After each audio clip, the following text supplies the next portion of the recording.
Vous êtes au GEC Le Vieux Chêne avec deux associés. On produit 400 ml de lait de chèvre et on exploite environ 280 hectares. On cultive 30 hectares de luzerne sur l'exploitation.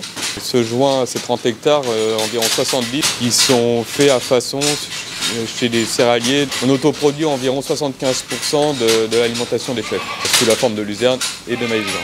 30 hectares de maïs qu'on récolte en grains. Ça représente un quart des granulés des chèvres.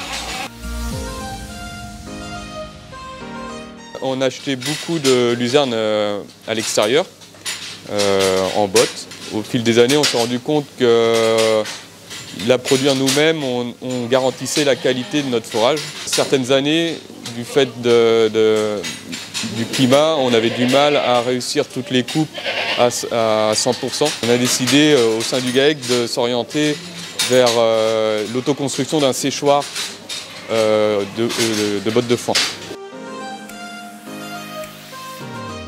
Par rapport au bâtiment, c'est ce qui nous convient le mieux.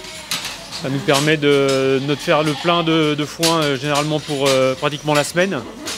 Et ça nous évite de démarrer des tracteurs, des mélangeuses, d'ouvrir des portes et de faire de la manipulation tous les jours. Et ça permet surtout à notre salarié, les jours où on n'est pas présent sur l'exploitation, de pouvoir s'occuper de la traite et de faire l'alimentation en totale autonomie. Au niveau qualité de fourrage aussi, sûrement une régularité beaucoup plus sécurisante pour les chèvres. Ça nous permet surtout d'éviter les échauffements du fourrage, donc on maintient au maximum la qualité de départ au champ. On garde le fourrage vert, toute sa qualité d'origine. Ça permet de le ramasser plus vite, moins de contact avec le sol, moins de problèmes de mycotoxines. Le fourrage il est ventilé, donc on enlève tout risque de mauvaise odeur.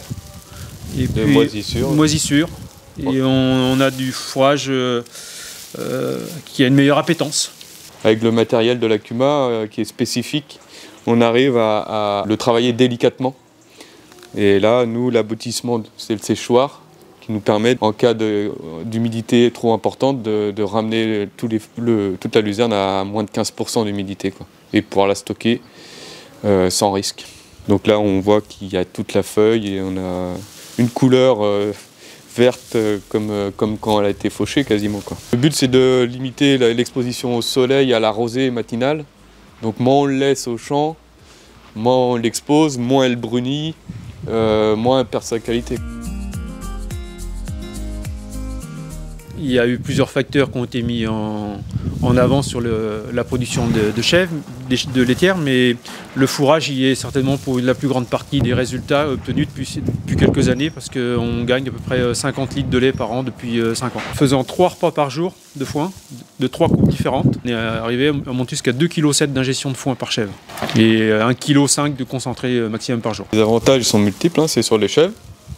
Sur la sécurisation de la production de luzerne, parce que du coup on arrive à rentrer notre luzerne avant qu'une dégradation pluvieuse s'annonce. On gagne sur l'autonomie et en même temps ça apporte de la qualité.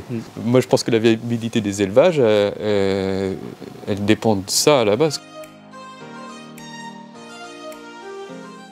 Historiquement, on a toujours été au sein de l'Akuma pour quasiment tout le parc matériel. L'Akuma, ça nous permet surtout d'avoir du matériel performant, d'avoir un panel de matériel qui correspond à un débit de chantier beaucoup plus conséquent que si on devait acheter nous-mêmes le matériel, parce qu'on ne pourrait pas se permettre des largeurs et des spannels de matériel en individuel.